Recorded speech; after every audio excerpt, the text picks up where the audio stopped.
આદિવાસી વિસ્તારોમાં આમ આદમી પાર્ટી તેમનો પગ પેસારો મજબૂત કરવા માટે ધારાસભ્ય ચૈતર વસાવાને આગળ કરી રહ્યા છે। ચૈતર વસાવાએ આદિવાસી વિસ્તાર ખૂંદી નાખ્યો, જે ભાજપ માટે પડકાર ઊભો કર્યો છે અને તેના વચ્ચે આજે તેમણે શક્તિ પ્રદર્શન પણ કર્યું છે, ઉમેદવારી ફોર્મ પણ ભરાવરાયા છે અને તેમણે પ્રતિક્રિયા પણ આપી છે। વૈષ્ણવજન તો તેને કહીએ જે પીડ પરાઈ જાનાને રે।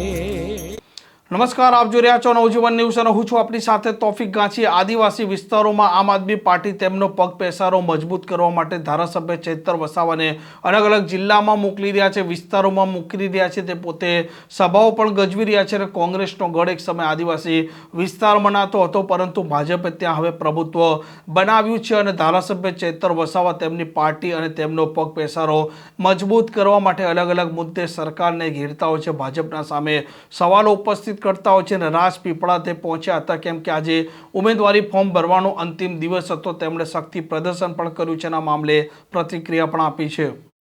પીઢ નેતાઓના પરિવારમાંથી કેટલાક કોંગ્રેસના પીઢ નેતાઓના પરિવારમાંથી ભાજપમાં ફોર્મ ભરાયેલા છે અને ભાજપ હવે એમની વિચારધારા પર ચાલનારી પાર્ટી નથી।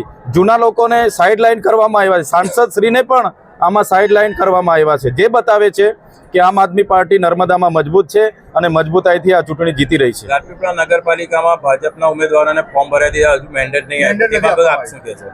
જે પ્રકારે આમ આદમી પાર્ટી જે સારી દિશામાં આગળ વધી રહી છે એનો ડર નર્મદા જિલ્લામાં ચોક્કસ ભાજપને સતાવી રહ્યો છે। હમણાં પણ આજે છેલ્લો દિવસ છે અને 12 વાગ્યા છે, છતાં પણ આજે ઉમેદવારો ડિક્લેર નથી કર્યા। એ જ બતાવે છે કે આમ આદમી પાર્ટી મજબૂત છે અને ભાજપ આમ આદમી પાર્ટીથી ડરી ગઈ છે। આજે તમારા કાયદાકીય સલાહકાર, તમારા જેલવાસ વખતના હરીસિંહ વસાવાએ કોંગ્રેસમાંથી ઉમેદવારી કરવાના છે। આમ આદમી પાર્ટીમાં ઘણા મારા સાથીઓ જિલ્લા પંચાયત અને તાલુકા પંચાયત લડવા માટે ઉત્સુક હતા।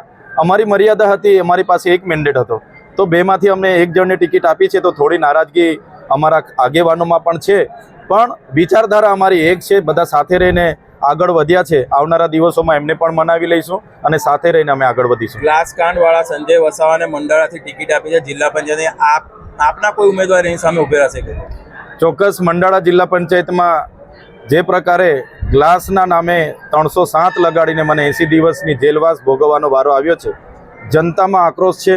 આજે પણ ડેડિયાપાડામાં મને પ્રવેશબંધી ફરમાવી છે, ત્યારે ભલે મને ડેડિયાપાડાથી બહાર કાઢવામાં આવ્યા છે, પણ અમે ડેડિયાપાડાના લોકોના દિલમાં વસીએ છીએ, ત્યાંથી બહાર નહીં કાઢી શકે અને ડેડિયાપાડા, સાગબારા, ચિકદા તાલુકા પંચાયત પૂર્ણ બહુમતીથી અમારી બને છે અને ડેડિયાપાડા વિધાનસભાની 11 જિલ્લા પંચાયત આમ આદમી પાર્ટી જીતે છે। સાથે જ નર્મદા જિલ્લાના તમામ બેઠકો પર આમ આદમી પાર્ટી જીતે છે। જિલ્લા પ્રમુખ પણ આમ આદમી પાર્ટીના હશે અને તમામ તાલુકા પંચાયતો, નગરપાલિકાના પ્રમુખ પણ આમ આદમી પાર્ટીના હશે।